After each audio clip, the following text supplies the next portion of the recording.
Media ने क्या अपना रोल प्ले किया है, सोशल मीडिया की अगर बात करूं, फूफी और चचा से ख़ास तौर पे रिलेशन को ख़राब करने में? तो बड़ी खूबसूरत बात कह दी। आजकल के ड्रामे देखे ना जी, तो वो तो आपके सामने ही है, इसका रिजल्ट भी नज़र आ रहा है माशरे के अंदर। बिल्कुल ऐसे ही तो बड़ी अच्छी बात जो डॉक्टर साहब और मुफ्ती साहब कर रहे थे, मैंने तो बड़ा लर्न किया।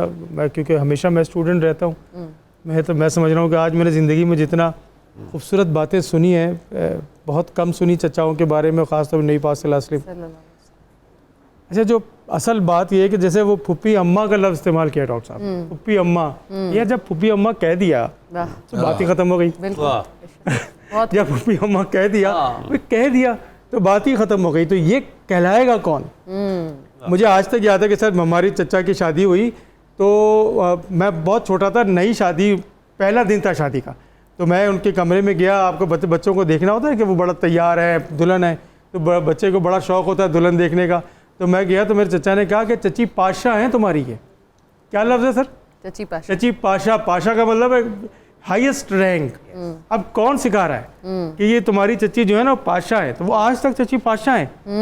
यानी हमने ये सीखा कि उनकी इज्जत कैसे करनी है, बड़े सिखाते हैं। बिल्कुल। अच्छा, जो गैजेट्स की बात कर रही हैं, वो कर रही हैं, तो डॉक्टर साहब ने बड़ी खूबसूरत, मैं तो यहाँ तक देखा कि मुझे एक ऐसे घर में जाने का मौका मिला जो पाकिस्तान के एक बहुत बड़े आदमी थे। कई दीवारें गुजर के हमने जाना पड़ा। पता चला वो बीमार हैं, तो वो बेडरूम में 3 ख़वातीन वहाँ बैठी हुई थी जी, और 3 ख़वातीन के हाथ में 3 अलग अलग मोबाइल थे। एक उनकी बेगम थी, एक उनकी बहू थी और एक उनकी बेटी थी। हमने पूछा ये हज़रत को हुआ क्या है, इनको क्या बीमारी है? और नौकर को आवाज़ दी, उनको बुलाया कि बताओ कि उनको क्या बीमारी है। अल्लाह अकबर। मैं सोचा यार इस बंदे ने किया क्या, इसको हासिल क्या हुआ? ये जो महल है जिसमें कई गाड़ियां गुजर के हम इनके बेडरूम तक पहुंचे, ये बता नहीं सके कि यार तरबियत क्या है।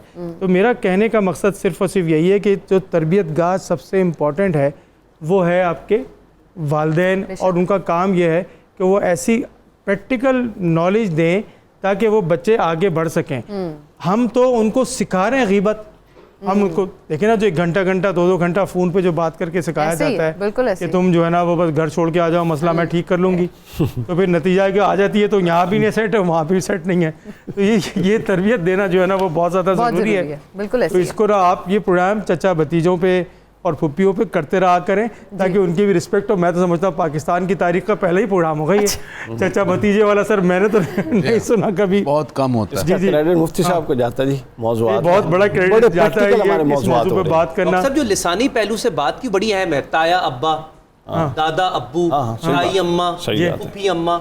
अब ये चलन ना रहा, ये लिंग्विस्टिक ट्रेंड्स भी चेंज हुए हैं। हाँ, ये बहुत बड़ी। आप ऑलरेडी जब रिस्पेक्ट दे रहे, अब उसके दिल में आ गया कि यार ये मेरी पुप्पी अम्मा है, मतलब ये अम्मा है, इनकी रिस्पेक्ट करनी ही करनी है। बिल्कुल, ये चचा जान है।